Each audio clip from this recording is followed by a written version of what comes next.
good viewers and listeners the Heavy class is in a bit of a weird position right now, what with its signature ability having been nerfed to hell, making the class a shadow of its former self.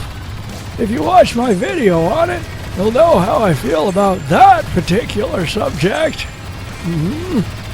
But fret not, friends. Even without Supercharged Sentry, the Heavy is still the best class for defending objectives, taking out vehicles, and a decent class all around, given the versatile star cards at its disposal. In fact, I would say the Heavy has the best selection of abilities of any class in the game. But how will you know which ones to take into battle, you say? Well, let's dive right in and find out! Post-haste! First off, the weapons. Unlike the Assault and Officer classes, the Heavy's guns vary wildly in quality and work best at close to medium range. The default unlocked one, the DC-15, is an absolute piece of hot garbage and should be ditched immediately upon unlocking the LE version. The LE won't feel like much of an upgrade at first, as it's very similar to the base gun, only with a higher rate of fire. The advantage it does have over the default version, though, lies in its unlockable mods, which are all pretty decent. The exploding shot is particularly good against heroes. It is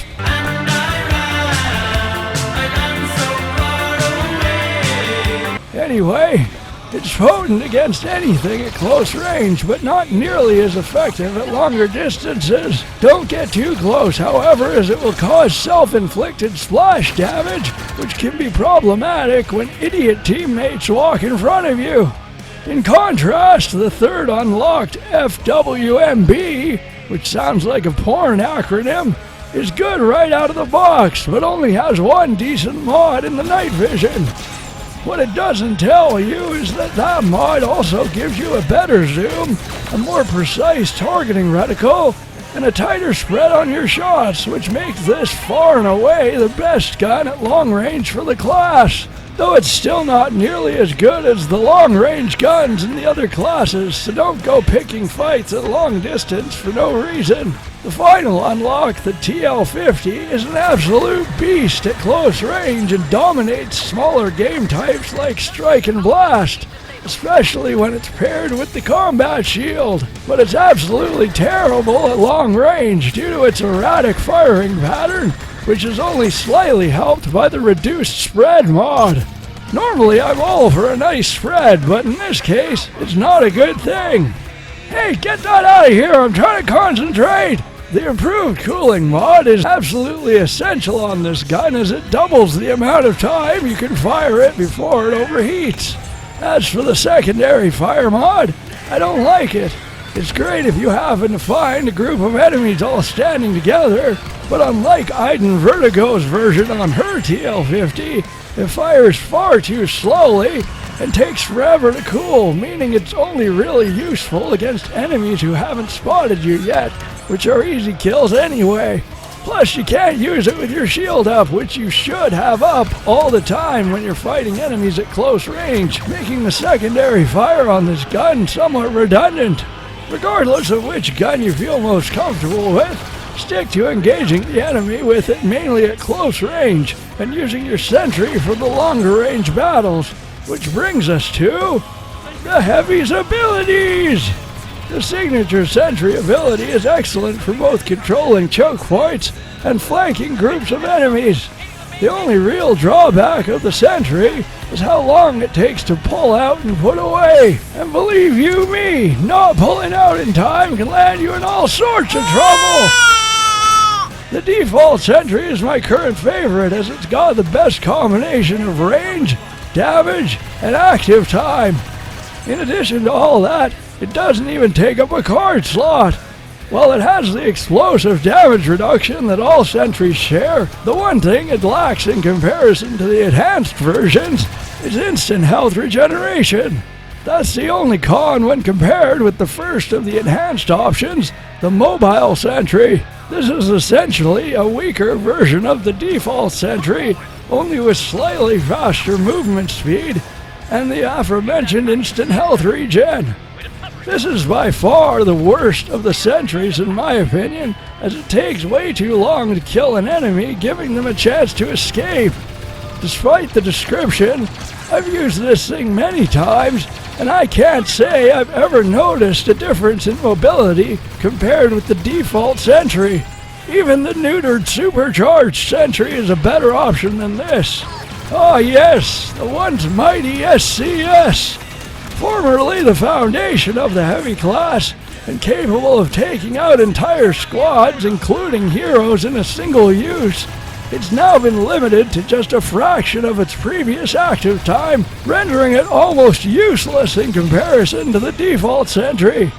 It does, however, still retain its instant health regen, which can be very useful due to the heavy's slow natural health regen, especially when you're low on health with enemies nearby. Popping an upgraded sentry can save you from getting one-shotted.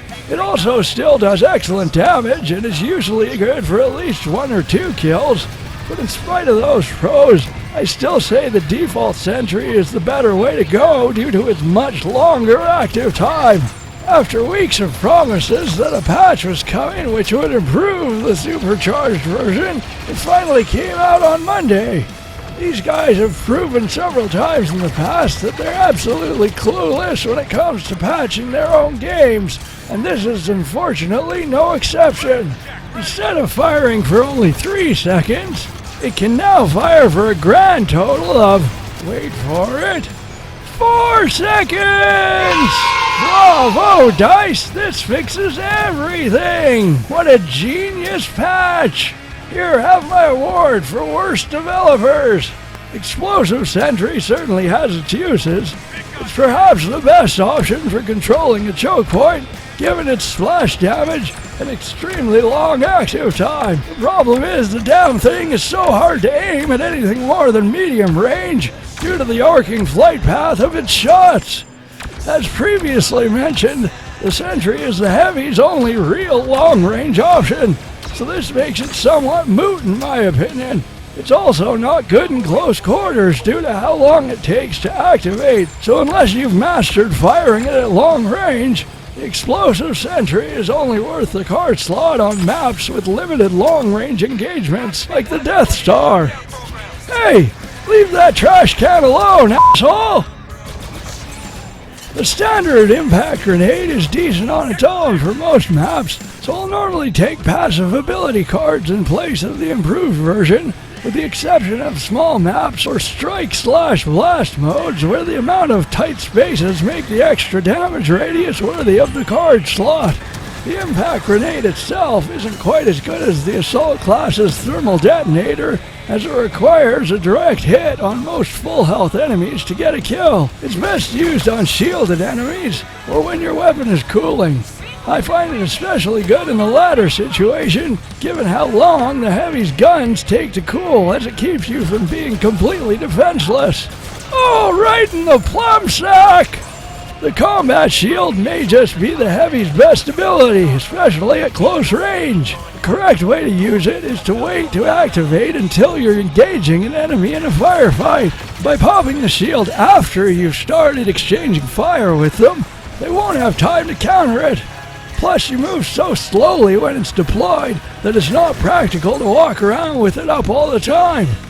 Just pop it when you need it, and once the danger is past, put it away so it can begin recharging. The slow recharge rate is really the only reason to use up a card slot on the improved version, as it has a much quicker recharge. I don't ever find the extra shield health to be necessary, as the base version will normally hold up just fine unless you're getting shot at by more than one enemy, in which case you're probably dead anyway. The only time I take the improved version is in strike matches or on a phase of galactic assault, where I'll be encountering enemies at a rapid pace and will need the quicker recharge speed. Otherwise, you're better off taking one of the passive boost cards. The Ion Torpedo is great for when you're pinned down by an ATST. Normally, when land vehicles start showing up during a round, I'll swap in the Ion Torpedo to help take them down. It can even land you a kill sometimes, as it's good for about 1/3 of an ATST's health. The Detonite Charge is probably one of the most underrated cards in the game. Even unupgraded, it has a massive blast radius and can be thrown a reasonable distance if you sprint and jump when you're releasing it. It's great for planting traps on objectives or any high traffic area, and since it's so rarely used, people will walk right up to it without a second thought. Oh, here comes a dumbass right now! Barrage is one of the Heavy's weaker cards. While it does have a good blast radius, it takes far too long to regenerate, and it's really no better at taking out enemies than the Detonite Charge. Plus, it's a right-side ability card, so that would mean losing out on either the Combat Shield or one of my other favorites, the Ion Turret. This thing can get you a ton of free kills when positioned correctly on a map like Crate or Starkiller Base. It has insane tracking and can lock on to people from across the map. Because of this and its relatively low health, it's best placed far away from the action, facing an area where the enemies don't have much cover. I've gotten heroes without even seeing an enemy before because this thing went on a killing spree. And I haven't even gotten to its intended function yet, taking out vehicles. While it's decent in this regard, I actually find it's better for taking out infantry, as bigger vehicles like tanks or ATSTs will normally destroy it before it can do much damage, but it is capable of taking out some of the weaker ones. Despite all these pros, it's pretty situational, and it's most effective on maps with long sight lines. In most cases, you're better off going with the Combat Shield in your right slot. Peekaboo! Oh, you're no fun! Lastly, let's talk about passive boost cards. As I said before, most of them suck, so I'm only going to talk about the useful ones, and also the one card that's exclusive to the class, which in this case is Defender. Don't even bother with this thing. It's the worst of all the class-specific boost cards. Let's just leave it at that. Survivalist, on the other hand, is almost mandatory given the Heavy sluggish natural health regen, and Bounty Hunter is a staple on all of my classes unless I'm playing something other than Galactic Assault. This is also the one class that I would consider putting the Resourceful card on, as it helps speed up the base sentry's slow recharge. But I think you'd still be better off going with one of the other upgrade cards in most cases. I'm not going to get too into a recommended setup, as I constantly switch out my cards depending on the map and game type, as I previously mentioned. But as for guns, I normally go with the TL50 and use the default sentry for long range when needed. If I get a map like Hoth or Crate though, with almost strictly long engagements, I'll swap in the FWMB. So there you have it! Now you're a full-fledged Heavy and you didn't even have to get diabetes! Till next time, fare thee well, f***ers! If you enjoyed the video, please leave a comment and a like. It helps us get more exposure on the YouTubes. And while you're at it, why not subscribe? We put out shit like this every week.